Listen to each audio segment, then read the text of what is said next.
Bonjour à tous et bienvenue sur ma chaîne YouTube Objectif Bonheur. Aujourd'hui, nous allons parler du budget de Noël et comment anticiper au mieux l'achat des cadeaux.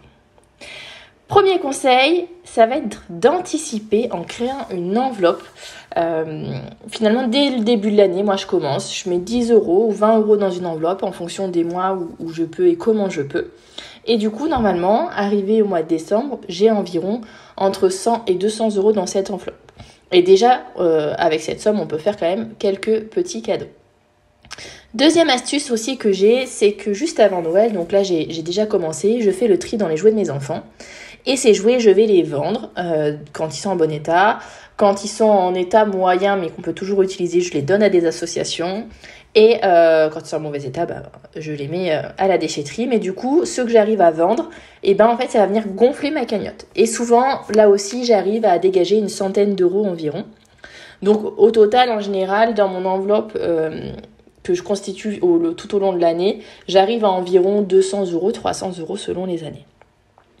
Ma troisième astuce, ça va être de faire vos listes dès le mois d'octobre. Donc là, nous allons commencer dès les vacances. Donc on est en vacances ce soir, donc ça va pas tarder.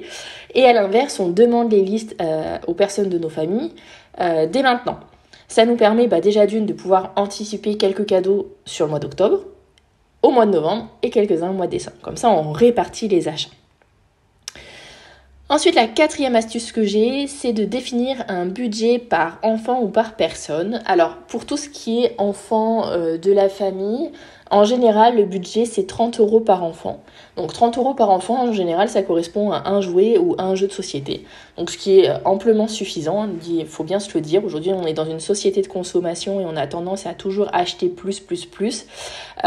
Donc, 30 euros par enfant, je trouve que c'est un budget raisonnable. Et mine de rien, il suffit que vous ayez une dizaine d'enfants dans votre famille, on arrive vite à 300 euros. Donc c'est pour ça aussi qu'il faut rester raisonnable sur le budget que vous allez fixer par enfant ou par personne. Et puis pareil pour les adultes, une boîte de chocolat, un bouquet de fleurs, je sais pas moi, une bonne bouteille de vin. Voilà, 30 euros, vous avez largement de quoi faire. Donc je trouve que c'est le budget idéal.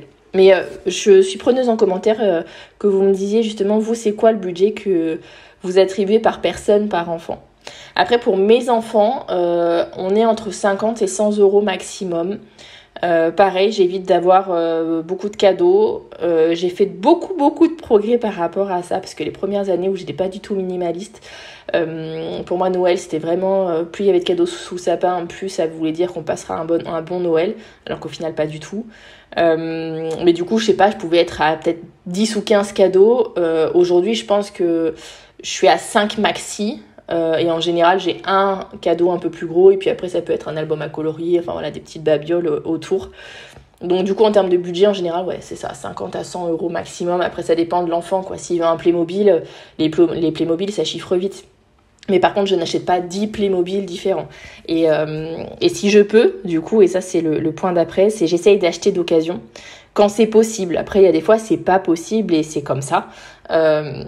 Des fois vaut mieux finalement acheter neuf mais de se dire il y a qu'un seul cadeau et c'est pas grave. Enfin, on fait déjà des efforts au quotidien.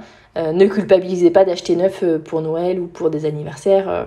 Si vous n'avez pas trouvé d'occasion, vous n'avez pas trouvé d'occasion, quoi. Enfin, à un moment donné, il faut aussi lâcher du lest, vous inquiétez pas. Et puis la dernière astuce que je partage avec vous, c'est limiter le nombre de cadeaux. Nous par exemple, par adulte c'est un cadeau. On ne fait pas 50 cadeaux. Et pour les enfants, voilà, comme je vous disais, mes enfants c'est 5 maxi sous le sapin. Mais par contre, après pour ceux de la famille, c'est un cadeau. C'est vrai que quand on est invité le soir de Noël et que déjà chaque couple ou chaque famille fait un cadeau à votre enfant, en fonction du nombre que vous êtes, franchement ça fait déjà beaucoup. Et quand vous ramenez tout ça à la maison, clairement ça impacte fortement l'encombrement de nos maisons. Donc voilà, faut aussi penser à ça et de se dire ok, ça va encombrer, est-ce que mon enfant va en profiter, est-ce qu'il va y jouer. Alors oui, la nouveauté fait qu'il y joue, mais bon, combien de temps, quoi. Donc voilà, là aussi c'est important de remettre ça en perspective. Voilà, je vous remercie d'avoir écouté mon podcast. Je vous dis à très vite pour un prochain podcast. Je m'excuse par avance parce que je suis un peu malade, donc je parle un peu du nez. N'hésitez pas à liker, commenter, vous abonner comme toujours. Et puis moi, je vous fais plein de bisous et je vous dis à très vite pour une prochaine vidéo. Bisous à tous.